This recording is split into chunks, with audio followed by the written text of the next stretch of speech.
certains sujets. Et puis on a surtout porté en interne, et ça c'est ce qui m'a beaucoup plu, nos propres valeurs, donc l'écologie, la solidarité, la démocratie participative. Ce qui fait que concrètement, chaque conseil municipal, on n'était que 2, Mathieu et moi, mais en fait on portait la parole de toute la liste, puisqu'on proposait à tous les adhérents de Sens Écologie et Solidarité de participer aux réunions préparatoires du conseil municipal le dimanche matin pour les motiver pendant 2, 3 heures, 4 heures en fonction des sujets. Et l'idée, c'était que on balayait toutes les délibérations et sur les sujets importants, il y avait débat entre nous et donc chaque vote était le résultat de la démocratie participative. C'est pas Mathieu et moi qui décidions tout seuls, c'était vraiment quelque chose qu'on avait débattu avec les adhérents de Sens Écologie et Solidarité. J'ai décidé de m'engager parmi notre liste dans cette campagne électorale. C'est en raison des valeurs fortes que j'ai pu observer au quotidien parmi notre collectif. Ces valeurs, ce sont la bienveillance, l'échange, l'écoute et le partage. Ces 3 piliers et ces valeurs, nous avons décidé de les porter et de les mettre en application à Sens pour le bien de ses habitantes et de ses habitants. Déjà, nous permettrons aux citoyens d'agir sur les institutions municipales par la possibilité de porter directement un sujet à l'ordre du jour du conseil municipal. Nous répondrons aussi à une autre demande forte qui nous a été transmise par les habitantes et les habitants. C'est une offre de culture qui soit plus importante. En créant un poste tout d'abord de directeur de l'action culturelle, qui aura pour mission notamment de développer notre rayonnement culturel et de favoriser les actions intergénérationnelles. J'ai été présidente de conseil de quartier de 2010 à 2012 et ensuite conseillère de quartier de 2012 à 2014. Ensuite, j'ai déménagé, donc voilà. Pour ma part, j'ai vécu des moments formidables quand j'étais présidente de conseil de quartier. Et aujourd'hui, j'ai fait beaucoup de choses dans ma vie. Et grâce à mes débuts de conseil de quartier, j'en suis là aujourd'hui.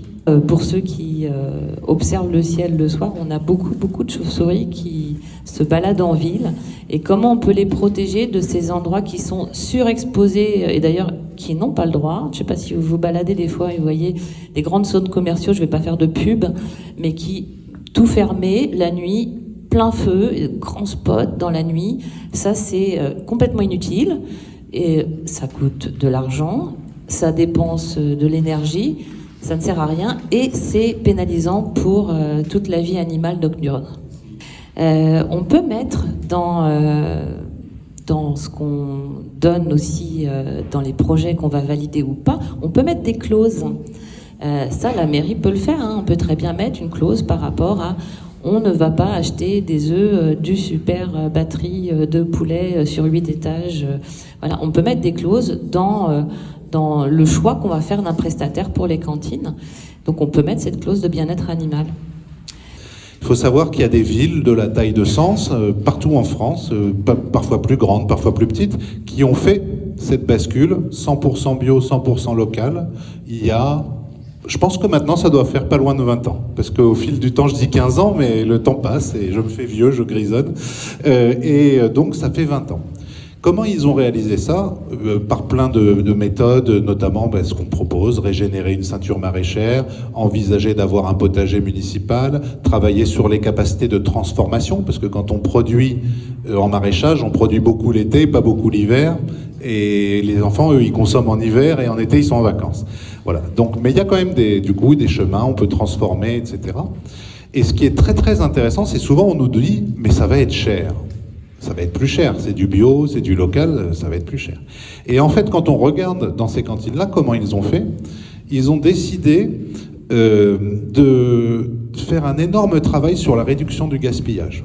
À titre personnel, ça fait des années que je travaille avec des associations, que ce soit en tant que salarié ou en tant que bénévole. Sur Sens, je suis partie pendant 20 ans, et j'ai eu une grosse expérience à l'extérieur. Et quand je suis revenue sur Sens en 2018, je me suis rendu compte des difficultés que nos associations sénonaises pouvaient avoir en termes financiers, puisque c'est quand même le sujet principal. Aujourd'hui, sur Sens, on a un budget global, par exemple, pour l'année 2025, qui est un petit peu en dessous de 500 000 euros. Donc, que je trouve quand même assez dérisoire. 75% de ce budget qui est consacré uniquement à des associations sportives.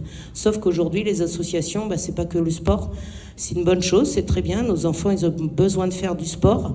Mais on a aussi besoin de développer les autres associations qui, elles, ont elles aussi d'autres choses à apporter, que ce soit en termes de santé, de social, d'animaux, biodiversité. Et aujourd'hui, je pense qu'elles ne sont pas suffisamment mises en valeur sur Sens. On a une maison des associations qui fonctionne péniblement. Je vais vous parler du ressenti et des projets de Sens Écologie et Solidarité pour ce qui concerne les mobilités à Sens intra et extramuros. Dans la précédente mandature, pour ce qui concerne les mobilités, il y a eu des idées mais de faible réalisation, pour ne pas dire embryonnaires ou inexistantes. Un service de bus minimaliste et mal adapté, des pistes cyclables trop peu nombreuses et tronquées, ce qui les rend dangereuses, des rues mises en zone de rencontre, pour ne mécontenter personne, mais qui ont prouvé leur inutilité et dangerosité, car si les voitures y sont peu nombreuses, elles circulent au rythme des piétons. Et si elles sont nombreuses, exemple la rue du Général de Gaulle, elles prennent le pouvoir, reléguant les circulations douces sur des accotements encombrés. La Mande doit cesser d'être un itinéraire de transit et doit être rendue aux circulations douces, ce qui, n'en doutons pas, favoriserait la qualité de vie de tous et aussi le commerce et le tourisme.